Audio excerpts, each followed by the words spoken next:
What is up, my friends? How y'all doing? This is your boy Sosapones coming at you with the Shin Chiharu Chapter 1 new spin-off manga. Once again, kind of a continuation of the story, but a little side spin-off thing of Chiharu Shiba. He's already got one, and yet he's getting more. At least he's getting play in the other stories. And y'all know that I absolutely love Shin Chiharu. I am somewhere in between Kaoru Hanayama and Shin Chiharu in the real world of professional Muay Thai and actual fighting. Links will be in the description, first comment. Hopefully I can put it at the end of the video with the tabs that link up to everything else. But yeah, I've done that professional stuff and I relate to them so well. So the fact that Itagaki loves Chiharu this much just makes it more reflect well on me, in my opinion. That's the way I'm going to interpret it. That's the way I'm going to take it. And I absolutely love being able to get more info about him. And we get a cool backstory on how him and Hanayama actually kind of came to be. And it's just awesome. So I'm going to review it with y'all. Hopefully y'all enjoy this chapter. I'm always happy to get new spin-off mangas, even though, unfortunately, we get less Baki Ryan because of it, because he's always occupied with other things. But you know what? I'm not going to look a daft horse in the mouth, so whatever. There's a reporter that's coming to Kaoru Hanayama who is at the bar, and he wants to know about Mr. Chiharu. So they've already established their friendship and everything like that, and he's wanting to do the story. He's just like, wow, no doubt about it. Those shoulders, that giant frame, Kaoru Hanayama, just absolutely intimidating, absolutely scary. He can't even barely walk up to him, and he looks at him with that dead eye and everything like that. He's like, holy crap, what a face. My name is Irabu, an independent writer. And they're all like, okay, what does that mean to us? Whatever. And he's just like, so, you want to write about Chiharu? He's like, I do. He's the legendary kamikaze captain. I would love to write a book on him. By the way, I think I'm going to put Chiharu's most notable fight at the end because it's short and it perfectly represents the type of fighter I am. Oh my gosh, it's just such good stuff right here. And yeah, I'm going to put it at the end, as I always do for people, to be able to watch to the very end of the video and be able to help make me more money. It is always super appreciated. Hopefully y'all enjoy that. Anyways, let's continue back to the story. Sub, like, hit the bell and all, comment, share, all the good stuff if you haven't already. Seems Chiharu started making waves. Yes, he has. And the bar just kind of tender listening and minding his own business, just like he always did, and even with Yujiro and Dopo and stuff.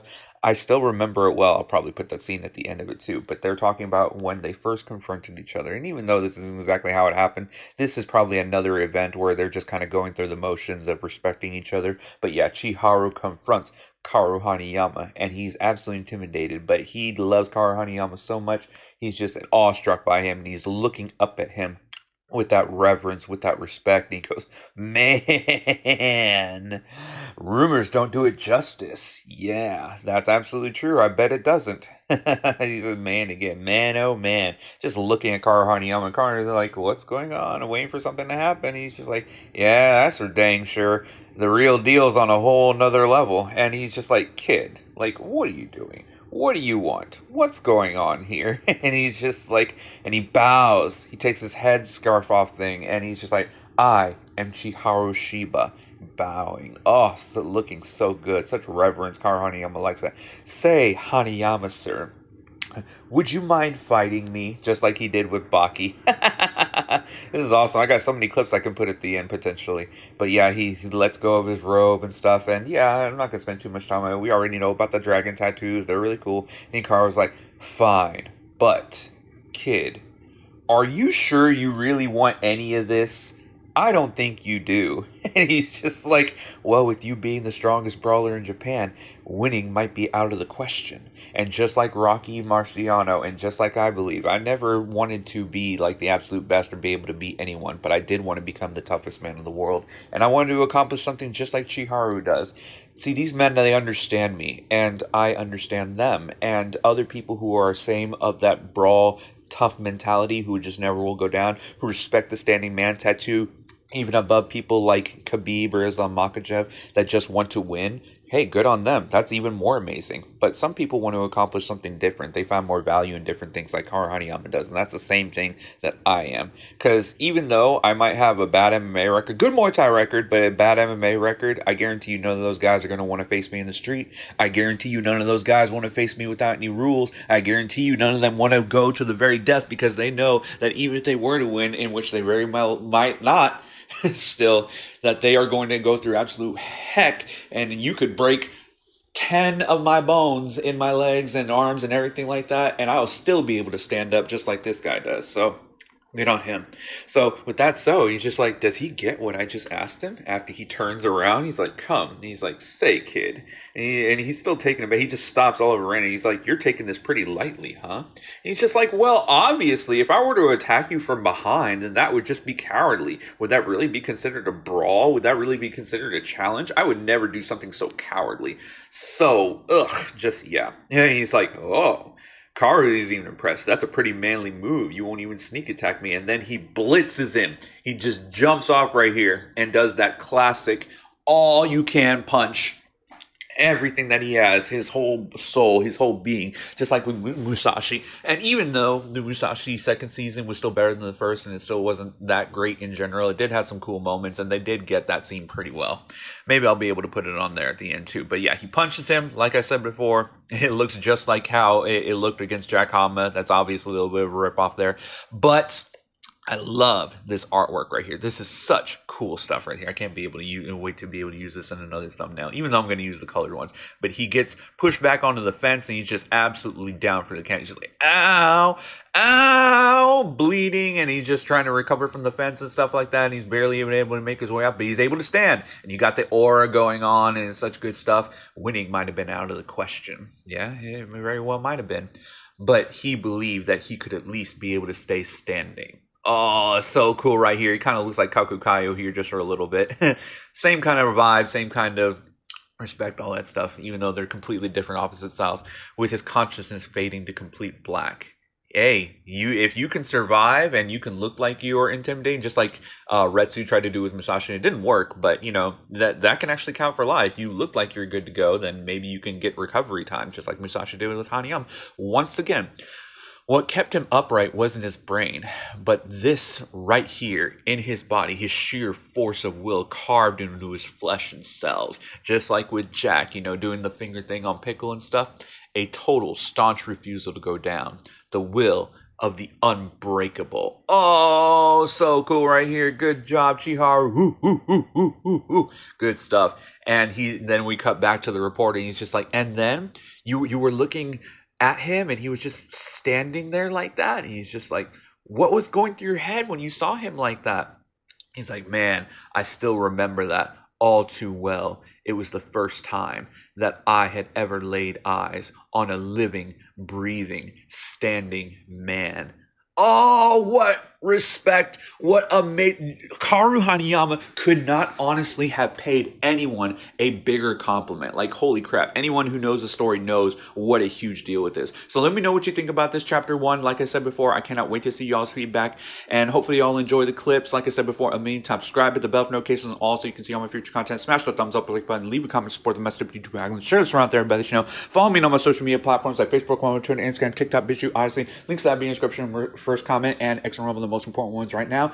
And check out the rest of my channel. There's something good on here for everybody. My old channel got deleted because I won the Warner lawsuit with YouTube and all that stuff. And you know what? I'm just going to keep on trucking. I'm just going to keep on trying to make my channel even better. I'm going to do everything the right way this time. And I already got the lawsuits going in, so I'm going to win money on that eventually. So it's just a matter of time. Maybe you'll see it back. Maybe not. I don't know. But thank you for listening to me rant. And I will see y'all later. Peace out, my friends. Y'all have a wonderful rest of the day. And make sure you check out my locals too. That's the best way to be able to support me. You can join the memberships here as well, which would be super appreciated. Trust me, I would really love that. And you can get a discount code to the locals and all that good stuff. But if you go to the locals, it has the most perfect edits, full fights of all the best fights that you've ever seen. Not just Baki Hanma from Netflix and stuff like that, but also Kengan Asura, Record of Ragnarok, Dragon Ball. And if it's anything that I find good on there, it's going to have it on there. So I promise you, you'll have a great time on there. That's the best way to support me. Get YouTube takes such a big chunk of change from me whenever y'all join the membership, but I'm not trying to complain too much. Anyways, see y'all later. Peace out, my friends. Y'all have a wonderful rest of the day. Begin!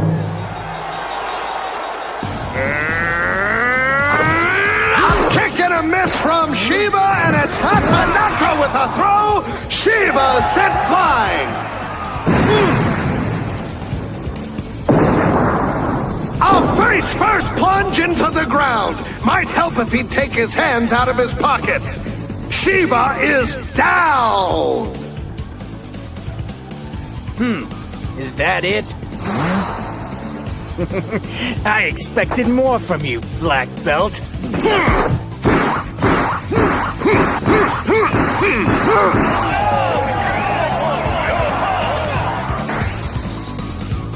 Hey, is that all you got? You're about as soft as your little sister, man.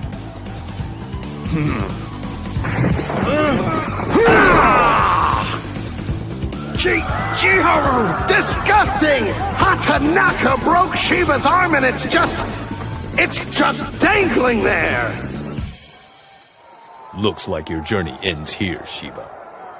Even a fool can see that you can't win with your arm broken. What do you mean? I'm fine. If you wish to continue, I'll have no choice but to do more damage to your left arm. And after that, I'll break your right arm if I find it necessary. You'll only cause yourself more harm.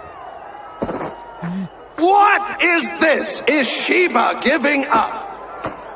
It's broken, Shiba! What are you talking about? Tendons are stretched, flesh twisted, but if it were broken, I couldn't do this! Ah!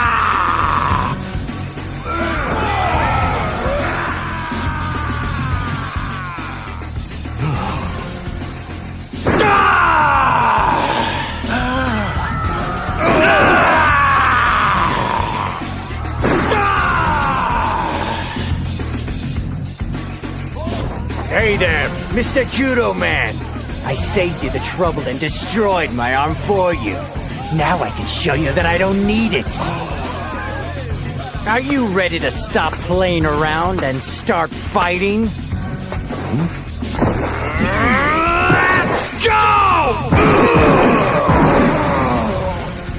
Shiba comes back with a merciless headbutt and the momentum has done a 180. What do you think of me now?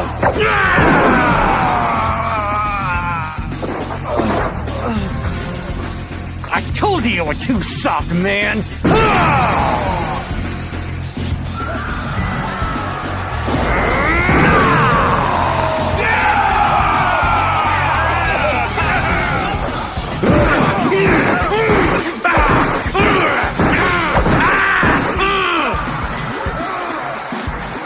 It's over!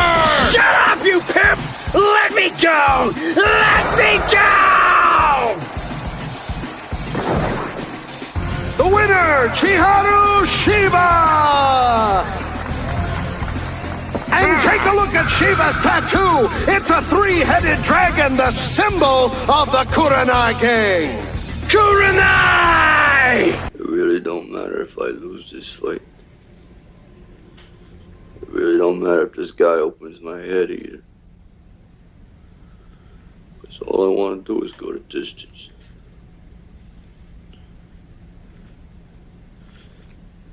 Nobody's ever gone the distance with Creed. And if I can go that distance, you see, and that bell rings and I'm still standing.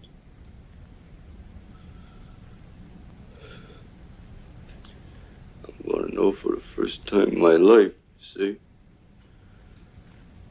that I weren't just another bum from the neighborhood. The year was 1616. A lone drifter stood before an army of warlords and gave his life as payment for a night's lodging. He held no weapon, only a bell that was too heavy and cumbersome to aid in his fight. Though he succumbed to the same grisly fate that befell his keepers, the bell did not escape his grasp. When the warlords' voices had grown hoarse and their blades cold, they retreated, leaving the body standing, a lifeless warning to all those who might dare oppose them. Yet, concealed within that bell was the last remnant of the family they were paid to exterminate. A frightened child clinging to the back of a stranger for dear life. Yakichi, sole survivor of the Hanayama bloodline. Great Bayou, just as you protected my ancestors, speak to me now in this, my moment of need. Grant me the wisdom to withstand the pain of the flesh, so that I may prevail against my enemy. Kaoru, you, like every male descendant of Yakichi Hanayama, wear my visage on your back, homage to the struggle I endured. But the meaning of my sacrifice has been distorted over the centuries. You would use it as fodder to strengthen your own resolve in times of personal conflict. However, the terror you wage on others is not for survival, but personal glory. Thus, the enemy you struggle against is yourself. Restraint and compassion. These are the weapons you must acquire to win this war. Bravely done, friend. I have what I came for. He is known as the toughest man in the world, presenting Andrew the Brick Wall Sosa! They're eating the dogs, they're eating the cats. Eat the cat, eat the cat. They're eating the cats, they're eating the dogs. Eat the cat, eat the